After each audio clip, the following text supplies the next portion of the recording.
நிலம், பூமி வாங்கு ராஜயோகம். அது எப்படி அமையும்? சரி யாருக்கெல்லாம் இருக்கும்? அப்படின்னு கூட எடுக்கலாம். பொதுவா பூமிக்காரகன் செவ்வாய். அப்ப செவ்வாய் வலுத்திருந்தா நமக்கு நிலம் வாங்கிக்கிறலாம். பூமி இருக்கும் அப்படிங்கிறது விதி ஜோதிடத்தில். இதில ராஜயோகம் எப்படி இருக்கும்? திரும்புற லக்கம்லாம் இவனுக்கு யோகம்டா அப்படிங்கிறாங்கல்ல. நண்பர் மூலியமாகவும், மனைவி மூலமாகவும் இந்த மாதிரிலாம் ஒரு யோகம் கிடைக்குதுயா, வாங்கிட்டே சேர்த்துக்கிட்டே இருக்கான்டா, அதான் ராஜயோகம். அப்படிங்கும்போது செவ்வாவுடைய சொந்த வீடான மேசம் விருச்சிகம் அந்த லக்கணமாக இருந்து அந்த இடத்தில் செவ்வாய் இருந்து கொண்டு ஆட்சி பெற்று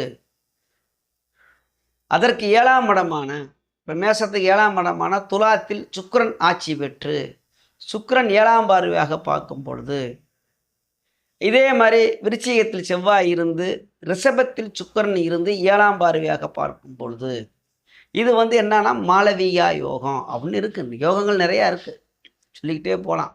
அப்புறம் சந்திரமங்கல யோகம் இருக்கும், குருமங்கல யோகம் இருக்கும். அப்புறம் என்னென்னா ருஷ யோகம். ருஷனா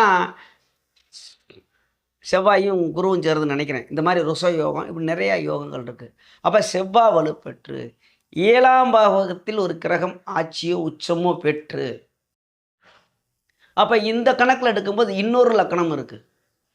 அது என்னன்னு கேட்டிங்கன்னா மகர லக்கணம்.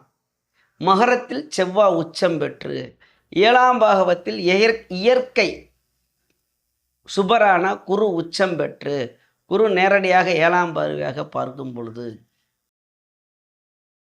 இந்த மாதிரி ஒரு யோகங்கள் இருக்குது. அப்போ இந்த இடத்துல இப்போ மகரத்தில் செவ்வாய் குரு மட்டும்தான் பார்க்குறாரு. இந்த இடத்துல சுக்கிரனும் சேரும் பொழுது இன்னும் யோகங்கள் கூடுகிறது. அதே மாதிரி மேசத்தில் நம்ம சுக்கிரனை தான் தொடர்பு பண்ணோம். அந்த மேசத்தில் எங்காவது இருந்து குரு 5ஆம் பார்வையாகவோ அல்லது 7ஆம் பார்வையோ 9ஆம் பார்வையாக குரு தொடர்பு கொள்ளும் பொழுது இந்த மாதிரி நிலம் வாங்குறதுல ராஜயோகம். அப்போ 7ஆம் பாவத்தை நம்ம ஏன் எடுக்கிறோம் அப்படின்னா 7ஆம் பாவகமும் வலுப்பெற்று அங்கிருந்து ஒரு கிரகம் பார்க்கும்போது 7ஆம் பாவமும் ஓரளவுக்கு தொடர்பு கொள்கிறது. இப்போ 7ஆம் பாவங்கிறது கலச்சித்திரஸ்தானம், மனைவி ஸ்தானம். அப்போ செவ்வாய் பார்க்கும்பொழுது அங்கே 7ஆம் பாவம் கெடும் அப்படின்னு எடுத்துட்டோம்னா அப்படி கிடையாது. செவ்வாய் வலுப்பெற்று தான் பார்க்குறார். இந்த இடத்துல நீச்சமோ பாவோரோடைய சேர்ந்து பார்க்கவில்லை. அதனால் இது ஒரு யோகம். எல்லா ஜாதகத்துலையும் இருந்தால் நல்ல யோகம். உங்கள் ஜாதகத்தில் இருக்கான்னு போய் பாருங்கள். ஏன்னா இது ஒரு ராஜ யோகம்.